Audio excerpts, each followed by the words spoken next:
مفتی صاحب، جیسا کہ آج رمضان المبارک کی پہلی رات ہے تو اس کے تعلق سے کوئی عمل یا کوئی وظیفہ بتا دیجیے آپ۔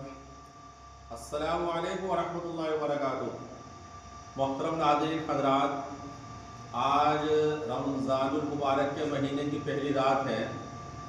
اس رات کے تعلق سے علماء مشائخ نے لکھا ہے کہ اگر رمضان کے مہینے کی پہلی رات میں سورہ قدر 21 مرتبہ پڑھی جائے تو اللہ تعالیٰ پورے مہینے روزے میں کشادگی عطا فرماتا ہے، اور رمضان کے مہینے کی پہلی رات میں اگر یہ پڑھا جائے تو اللہ تعالیٰ پورے سال صحت عطا فرماتا ہے۔ اللہم انت السلام ومنک السلام، بس اتنا پڑھنا ہے، اللہم انت السلام ومنک السلام۔